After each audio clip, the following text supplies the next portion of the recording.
Hello guys, this is Jim's Tips and Tricks again, and I've just been out and bought myself one of these King's 2 kilowatt generators. And in the past I've had these type of generators, and I've had all sorts of problems with them because they're pretty flimsy inside. A lot of the cheaper import ones you buy on the web have got lousy hoses in them, and the hoses basically fall apart within a couple of months and you have to replace all the hoses. So okay, this is the King's 2 kilowatt generator, and just taking the covers off it to get to have a look inside. This is on the pull rope side, and RFM, read the flame and manual first before you start. This is the point to fill the oil up. I'm not 100% happy with that idea. When you put the panel on, there's no access to the fuel filling pipe, so that you can't actually check the oil without pulling this panel off.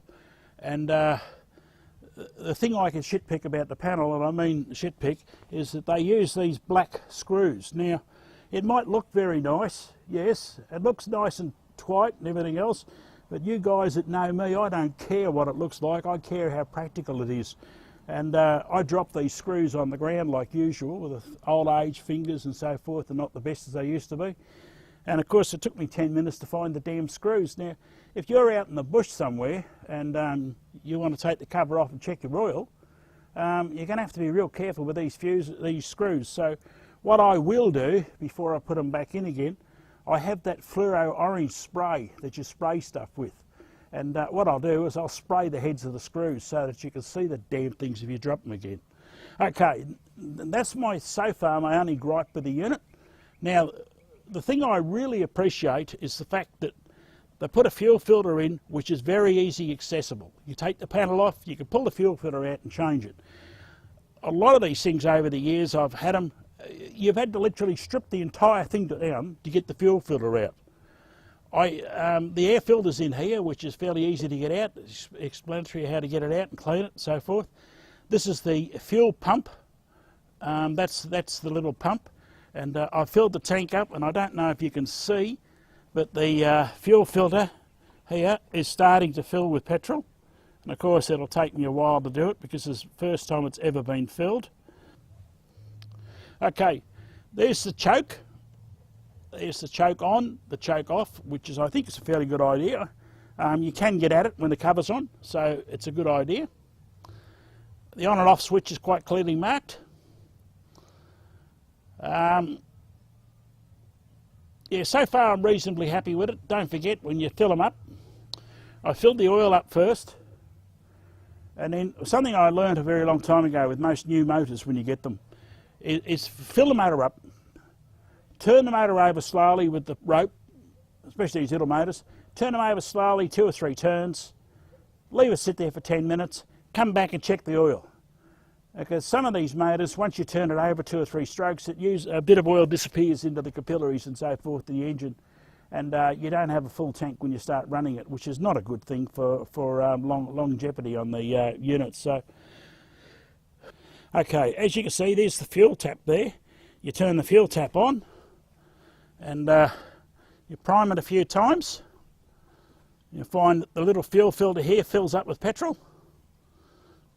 All the bubbles just about gone, and now according to the good book it should start, and this will be the first time this engine's ever been started. So let's see how lucky we are and see if it actually goes. The switches are on, everything else is right.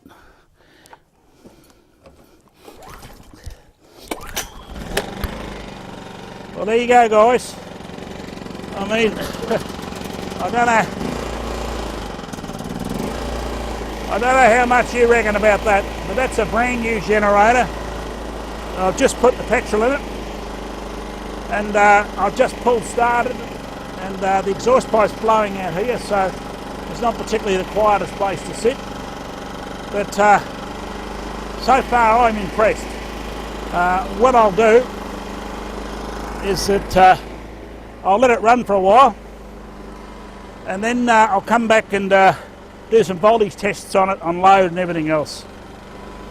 And then I'll check how smooth the power is. That's it for me for the moment.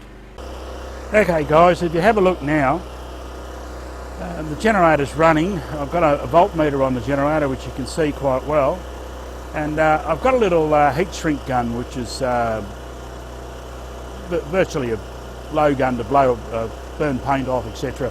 It's actually a 2 kilowatt gun, so therefore it's actually more than what the generator's rated at in continuous running power. The generator's rated at 1.7 kilowatts of continuous power. And I thought I'd include this little demonstration at the same time as showing you how stable it is running on the right load. One of the most important things to do when you buy these things is do not hook up high quality electric equipment, you know, computers, laptops, etc., cameras, if you're going to be running high drain equipment on them. Don't forget, have a look at the kilowatts or the wattage of the unit you're putting on, and look at the total wattage that you've got hanging on the end of the leads. And you'll get a bit of a shock sometimes how much you put on. But don't put high current drain on these things whilst you've got a laptop or a camera or anything else on it charging, because you will blow it. Okay, then I'll show you what happens. Okay, we're sitting here at the generator now, and as with all these generators, the voltage is always up a bit. When they're just running, there's no load at all on them. It's only the meter on them, so that's 200, 210, 220, 230. It's floating around 238, 240 volts, which is not real bad. It flexes a little bit because the regulator's cutting in and out, trying to hold a stable voltage with no load. It's flicking back a bit now, it's not happy. But if I put a 2 kilowatt load on it, watch what happens.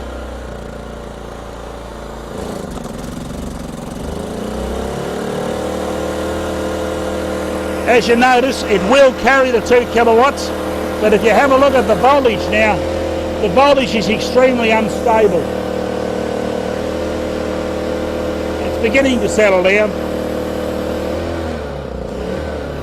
But trust me, with your electronic cameras and so forth, or even TVs, laptops, anything like that, you will have blown them. That would have destroyed them, that little voltage spike. But I'm going to test this thing for RF noise on the radio frequency noise for using it as a radio generator, and we'll see how we go with that. But that'll be at another time, that'll be an amateur section. So this is Jim signing off, and I hope you've learnt something. But so far, that was silly, put my hand on the thrower. Okay, so far I'm reasonably happy with it, and it's a reasonably stable unit. And if you're running you want to run a laptop or something else on it to charge up, and it's only low current drain, I would suggest you put a 60 watt light bulb on the unit as well, so that you've got a load on it which makes the regulator settle down.